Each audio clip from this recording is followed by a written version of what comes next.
12 years. That is what it took for them to call me replaceable. 12 years of late nights, early mornings, and weekends lost to strategy meetings and product deadlines.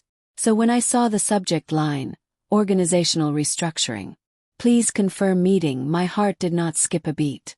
It slowed just enough for me to know something was not right. The meeting was scheduled for 8 a.m. sharp, a Wednesday, just 3 days before the company's highly publicized launch party, one I had spent the last 9 months orchestrating down to the smallest detail. I walked into the conference room exactly on time. The atmosphere was thick with pretense. Kevin from HR sat to the left, fake sympathy practically dripping from his pores.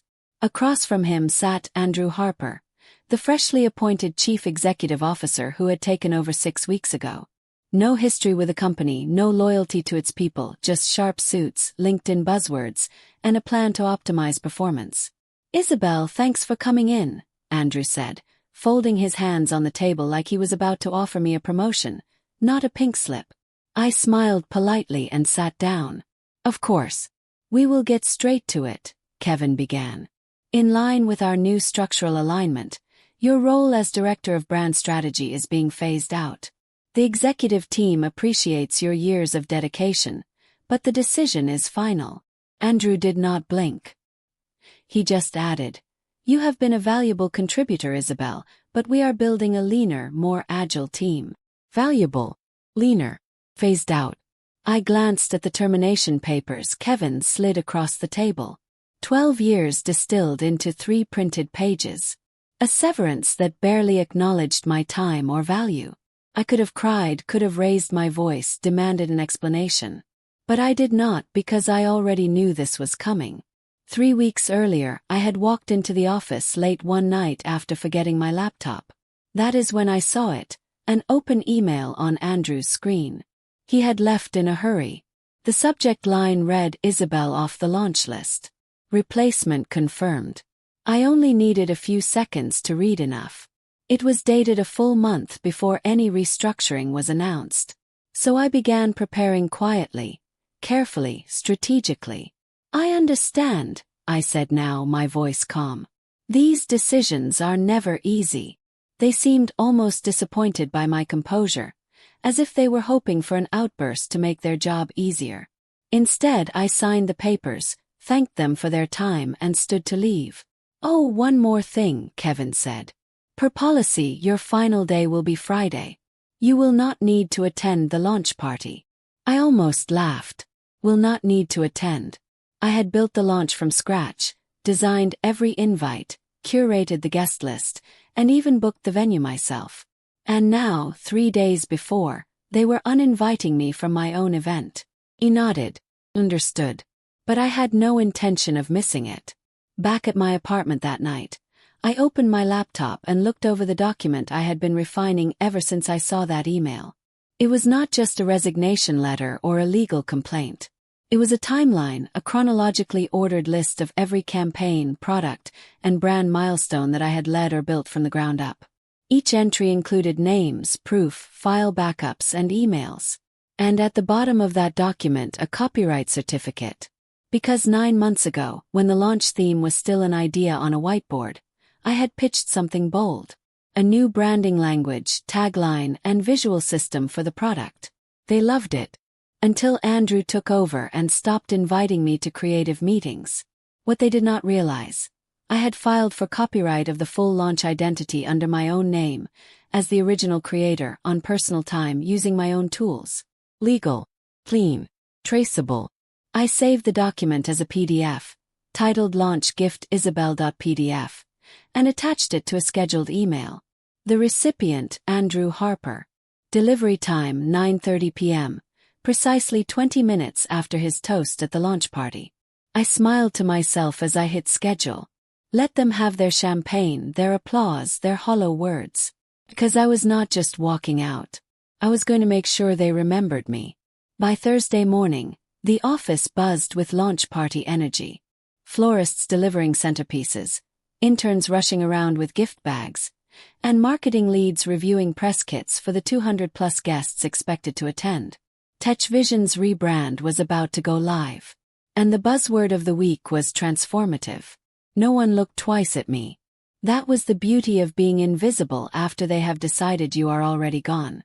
I still had access to the internal comm system, the project management dashboards, everything.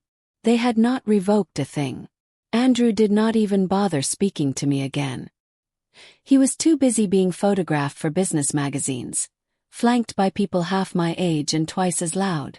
Every time I walked past the glass conference rooms where they gathered, I saw my work, my branding, my copy, my entire concept splashed across the screens like it had been conjured from the heavens. But I was not angry. Not anymore. I was patient. Thursday afternoon, I received an email from the event coordinator, confirming the final guest list and media rundown. I had not been removed from the CC list yet. Floppy. Scrolling through, I saw the names of dozens of industry leaders, influencers, and investors. People who remembered me as the voice behind TechVision's most successful campaigns. People who would definitely recognize my signature creative style when they saw it unveiled. But most importantly, I saw the name of Lucas Bain, founder of Bain & Ford, the largest investment firm tied to TechVision's future funding. Lucas was a serious man with little patience for legal drama or intellectual property scandals. I had met him twice at industry conferences. Once, years ago, he had pulled me aside to compliment a campaign I had developed. "You have got the kind of mind that makes people pay attention," he had said. Now, I would make sure he had every reason to. That night, I reviewed the launch schedule. Andrew was set to give his toast at 9:10 p.m., followed by the unveiling of the new branding on a massive screen that wrapped around the room. 9:30 p.m. was the moment everything would change. The document I had prepared, Launch Gift Isabelda PDF, was more than just a list. It was a dossier. It outlined the development of TechVision's new visual identity, traced to meetings that occurred before my dismissal, backed by timestamped drafts and Slack messages where I had proposed the key ideas. It included the copyright registration, filed 4 days before Andrew even joined the company. It also referenced internal messages where Andrew dismissed my role as a creative we can afford to lose. The best part, it was not sent just to him. The scheduled email was set to deliver simultaneously to TechVision's board of directors, Lucas Bain, 3 top-tier tech journalists, and my own lawyer Samantha Cho, who had drafted a cease and desist letter attached to the file. I had also scheduled a LinkedIn post to go live at 9:35 p.m., summarizing my 12 years at TechVision and my decision to protect my work after being dismissed. Not bitter, not petty, just factual, respectful, and backed by proof. Friday morning arrived. I dressed carefully in a black satin blouse and tailored suit. Understated but sharp. My access badge still worked, and no one questioned me as I walked through the front lobby of the upscale Midtown hotel hosting the party. I blended in easily. Just another executive among executives. Champagne glasses clinked, waiters floated past with truffle canapés, guests posed against branded backdrops I had designed. It was surreal. My heart did not race, my hands did not shake. I was not nervous. I was ready. At exactly 9:09 p.m., Andrew climbed the stage with the confidence of a man who thought he had built his kingdom from scratch. Spotlights warmed his face as he raised his glass. "Everything you see here," he began, voice booming, "is thanks to our incredible team. Every sleepless night, every innovation, every ounce of creativity. Well, except for the deadweight we let go along the way." The crowd chuckled uneasily. Some glanced at me. Others raised their glasses with artificial smiles. I stood up, walked calmly to the stage, and handed him a thin white envelope. He faltered. "What is this?" I leaned in, voice just loud enough to be picked up by nearby microphones. "Your surprise launch gift." Then I turned, walked out of the ballroom, and left them with the countdown ticking. At 9:30 p.m., the notifications began. Emails were delivered. Phones started buzzing. One journalist tweeted a screenshot of the copyright certificate. By 9:32 p.m., Lucas Bain was already dialing his phone. 10 minutes later, chaos erupted. By the time I reached the sidewalk outside the hotel, I could already feel the shift in the air. Inside, the music was still playing, the waiters still circulating, but the mood had turned. The moment my email landed, it tore through the launch like a silent missile. Polite in tone, legal in wording, but devastating in impact. What had been a celebration was now unraveling in real time. I did not look back. Instead, I slid into a black car waiting across the street. The driver, sent by Samantha, my attorney, nodded silently and pulled away. My phone lit up as we crossed Park Avenue. 10:02 p.m. Samantha. Everything is moving. Bain is furious. Board's already calling an emergency session. Beautiful timing. I stared out the window as the city glowed around me, my thoughts drifting back to the beginning. Back to when TechVision was not even called that. It was a scrappy startup, and I was one of the first 10 employees. We had worked out of a co-working space that smelled like burnt coffee and cheap ambition. I remembered our founder, Daniel Shaw. He was the reason I stayed as long as I did. He believed in people. He listened. He made sure credit was given where it was earned. He passed away 4 years ago, and after that the company changed. Andrew Harper came in with shiny teeth, perfect suits, and a string of buzzword-laced TED Detox. The board thought he was the future. I was just a reminder of the past. They never expected the past to fight back. 10:11 p.m. Miguel. What did you do? Andrew just stormed off stage. PR team is in panic mode. Investors are demanding answers. Miguel had been one of my allies in the marketing team. Quiet, sharp, and loyal. I had not told him everything, but I had warned him something big was coming. 10:14 p.m. LinkedIn. Your post has received 3,258 reactions and 987 comments in 44 minutes. I opened it and read some of the top responses. This is why we document everything. Well done, Isabel. 12 years of brilliance, dismissed. You deserved better. This is the kind of quiet strength we should all aspire to. The validation felt surreal. After years of being told to tone it down and let the team shine, I was finally being seen. Not for the politics I avoided, but for the work I had done. Back at the hotel, the fallout deepened. Samantha forwarded me a recording from a contact inside the boardroom. One of the assistants had left their phone recording on the table by accident. The audio was scratchy, but the voices were clear. Board member. Did no one verify the branding ownership before tonight? Legal counsel. We were told all assets were developed in-house. Lucas Bain. You are launching a product using copyrighted material you do not even own. You expect us to keep funding this mess. Andrew. We can handle this. She does not want to fight. And then came Samantha's voice. Cool, razor-sharp, cutting through the room like a scalpel, Samantha recorded. Actually, she does. If you do not retract your branding materials and halt rollout by Monday, we file an injunction. By 11 p.m., TechVision's legal team had reached out to Samantha directly. They wanted to discuss options, but it was too late for damage control. The launch had already turned into a case study in corporate arrogance. Friday 7:45 a.m. the headlines were everywhere. Launch party goes off script. CEO slammed for IP scandal. Tech Insider. Branding crisis at TechVision. Former director files copyright claim. Daily Tech Digest. Woman fired days before launch shuts down entire rollout. Voxwire.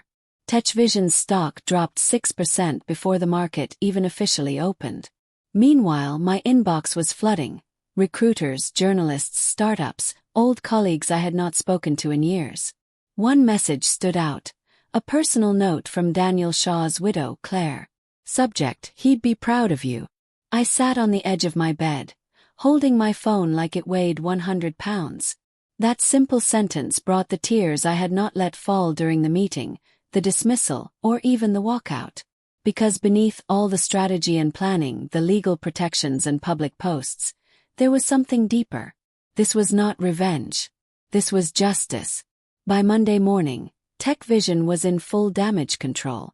The launch campaign, once scheduled to dominate tech headlines all week, was frozen. Their website had quietly reverted to the previous version. The new tagline, visual identity, and promotional assets were scrubbed clean. Social media channels posted vague messages about unexpected technical issues while their PR team scrambled to respond to the growing avalanche of press inquiries. At 9:12 a.m., I received an email from a new name. Derek Lomax, the board-appointed crisis manager. Dear Miss Turner, we respectfully request a meeting to explore options for resolution, including potential licensing or settlement of the disputed intellectual property. Please let us know your availability this week. Regards, Derek Lomax, Interim Vice President Strategy, TechVision. I forwarded the email to Samantha, who replied within minutes. Let them sweat. We'll respond tomorrow. You have more pressing things today. Are you ready? It was. At 10 a.m., I walked into the Midtown offices of Viatech, a rising AI firm that had been quietly gaining attention in our industry. A week ago they had reached out, not just because of the scandal, but because they recognized the voice behind TechVision's most iconic work. I was offered a full creative leadership role. Vice President of Brand Strategy and Innovation. Quiddy. Full autonomy. And a team I could build from scratch. But the real draw, their CEO, Aisha Rahman, had once been dismissed from a Fortune 500 company for being too bold. She understood. Our meeting began with no pleasantries. Just a handshake and a simple phrase from Aisha. You are brilliant. Let's make sure you get to keep being brilliant. For the first time in years, I felt like I was not defending my worth. I was defining it. After lunch, Samantha and I finally reviewed the terms we would propose to TechVision. They had two options. 1. Cease all use of the launch materials immediately, issue a public retraction, and pay damages. 2. License the materials retroactively and moving forward under my ownership for a significant sum and with public acknowledgement of my role. The second option was generous, all things considered. But we both knew Andrew Harper's ego would choke on the words public acknowledgement, which is exactly why we included it. By Tuesday morning, TechVision's board had gathered for another emergency session. An inside source leaked part of the meeting's discussion to Tech Insider. Their article, posted by noon, was damning. According to sources, CEO Andrew Harper failed to properly vet ownership of the company's new branding assets, leading to a public copyright dispute just hours after the product launch. Shareholders have expressed concern over Harper's handling of the situation and the potential legal costs now facing the company. The article did not mention me by name. But it did not have to. Everyone already knew.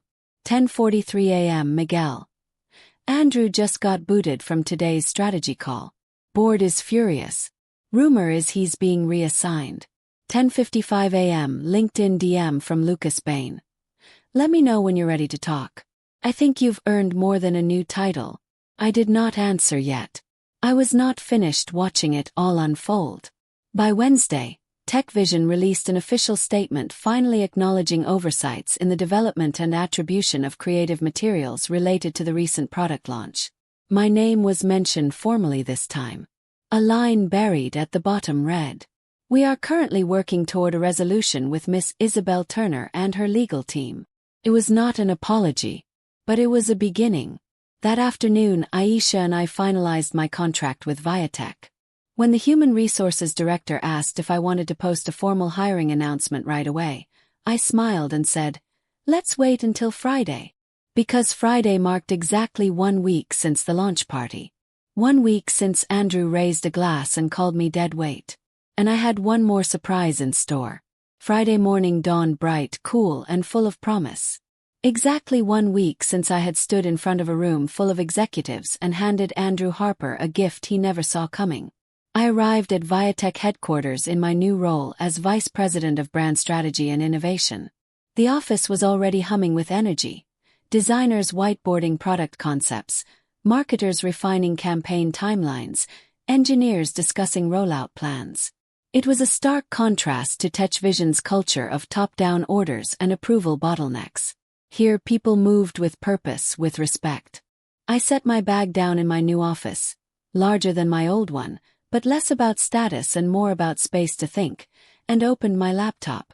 Right on schedule, our carefully crafted announcement post went live on LinkedIn and across business media platforms. Viatech welcomes Isabel Turner as Vice President of Brand Strategy and Innovation. The post was polished but personal. It highlighted my 12-year track record at TechVision.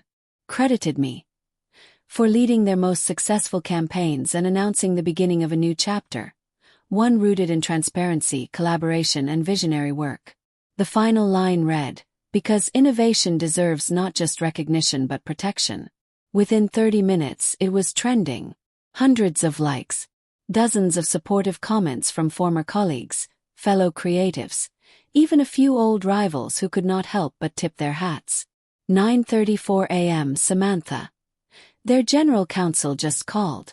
They are ready to accept the licensing terms, including public attribution. Andrew officially stepped down this morning. Interim Chief Executive Officer is Richard Donovan. I leaned back in my chair, letting that settle. Had taken 7 days. 7 days to dismantle 12 years of being underestimated. 7 days to reclaim ownership of my work. 7 days for a company that once called me replaceable to admit, on paper, that they could not move forward without what I had created. By mid-morning, tech media outlets had picked up the Viatech announcement. One particularly biting headline from TechScoop made me laugh out loud. From deadweight to director. Isabel Turner's launch week power play. I sent the link to Miguel, who responded within seconds. Miguel officially turned in my resignation today.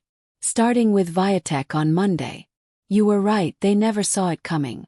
He was not alone. 2 other former team members from TechVision had reached out that week, asking if Viatech had openings. Did. And I was already working on integrating them into a project I had been dreaming about for years but never had the support to pursue. The very people who had been ignored, underpaid, and overlooked were now building something new with me, not beneath me. At 12:15 p.m., a formal email arrived from TechVision's interim chief executive officer, Richard Donovan. It was professional, dignified, and most importantly respectful. Dear Miss Turner, I want to personally thank you for engaging with us during this challenging moment.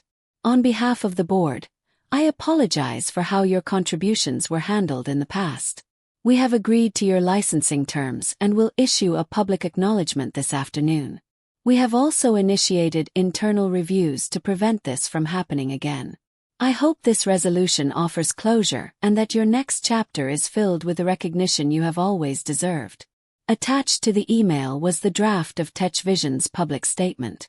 They were acknowledging me by name, stating clearly that the creative direction for the original launch had been developed by me prior to my dismissal, that the company regretted failing to recognize my work and was now licensing the branding through my ownership. It was everything I had asked for and more. Not because I wanted applause. 'Cause I wanted truth. At 3 p.m. the statement went live. Investors reacted favorably. Stability returned to their stock. But the internet had already chosen its hero, and it was not the guy who once toasted to letting go of dead weight. That evening, Aisha stopped by my office with 2 glasses and a bottle of champagne. To justice served, she said, pouring. I raised my glass.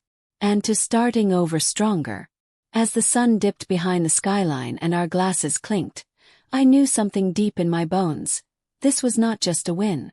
It was a shift. In how women in leadership are seen. In how intellectual work is valued. And in how silence is sometimes the loudest response of all. And yet I still was not done. Because a victory is just a moment. What you do after is what makes it matter. 1 year later, I stood backstage at the National Women in Tech Leadership Summit, adjusting the microphone pinned to my collar. The host's voice echoed through the hall as she introduced me. Please welcome our keynote speaker, industry trailblazer, brand architect, and a voice for innovation with integrity, Isabel Turner. The applause was warm, familiar, deserved. I stepped into the light, past the curtain, and looked out across a sea of faces. Executives, entrepreneurs, students, engineers. Some I recognized, others I did not. But many of them knew me, knew my story. A story that had become a cautionary tale in corporate boardrooms and a rallying cry in break rooms. A year ago today I began. I was packing a cardboard box. Not with regrets but with memories. Not with bitterness but with clarity. I walked them through the truth of what happened. Not the headlines. Not the sanitized company statements. The truth of how easily innovation is taken for granted. How loyalty is only valued when it is convenient. And how people like me, like many of them, are told to sit quietly while others take the credit. I was called deadweight and I said nothing. Not because I had nothing to say, but because I knew my actions would speak louder than my anger ever could. The room was silent. This is not just a story about copyright or a clever play at a launch party. It is about owning your work, your worth, a voice. Afterward, dozens of women, some barely out of college, some with decades of experience, lined up to speak with me. One whispered, "I started documenting everything after reading your story. I did not realize I had rights." Another said, "My company just gave me credit for a product line I built after I reminded them how your situation played out." They were not fangirling. They were awakening. And that mattered more than anything. The next week, I returned to Viatech for our quarterly strategy session. Miguel and 3 other former TechVision colleagues now sat around that table with me. We were finalizing a new campaign, something bold, deeply collaborative, and entirely original. No one was trying to outshine the others. No one was pretending to have all the answers. We built together, the way it was always meant to be. That afternoon, I received a sleek envelope at the front desk. No return address. Just my name written in neat, deliberate handwriting. Inside was a short handwritten note. "Congratulations on your success. The board speaks of you with respect now. They should have from the beginning. Have resigned. You were right. It was never just business." R.D. Richard Donovan, the interim chief executive officer who had replaced Andrew. A man who, unlike his predecessor, had chosen humility over ego. He was stepping down now that TechVision had stabilized under new leadership. Their recovery had been slow but deliberate. They had licensed the branding package, publicly credited me in every investor document, and most recently, they had invited me to speak at their company retreat. I declined, not out of spite, but because I had finally moved on. Later that month, Aisha called me into her office at Viatech. She smiled as she handed me a single sheet of paper. "The board has approved your promotion, effective immediately. You are now Chief Brand and Innovation Officer." I blinked. "That is exactly what you deserve," she said, standing. "You do not just build campaigns, Isabel. You build belief. In people. In purpose. In what is possible." I did not cry. I did not cheer. I just breathed. Because for the first time in my career, I was not fighting to prove my value. I was living in it. The next day, a new nameplate appeared outside my office door. I ran my fingers across the metal letters. Isabel Turner. CBIO. 12 years of being dismissed. Sidelined. Underestimated. And now my name was exactly where it belonged. Not in the footnotes. Not behind the scenes. But on the door. On the document. On the record. Where everyone could see it. Where no one could take it. Where it would state at the end. This was never just about one job or one launch. It was about proving that integrity, creativity, and quiet strength can rewrite the rules. Isabel Turner's story is not just a corporate victory. It is a testament to every person who has ever been underestimated, overlooked, or told to stay silent. Her journey reminds us that true leadership is not measured by titles or applause but by the courage to stand for what is right, even when no one is watching. If this story inspired you, share it with someone who needs to be reminded of their worth. Subscribe to our channel for more powerful stories of resilience, justice, and transformation. And remember, your voice, your work, your name matter. Always.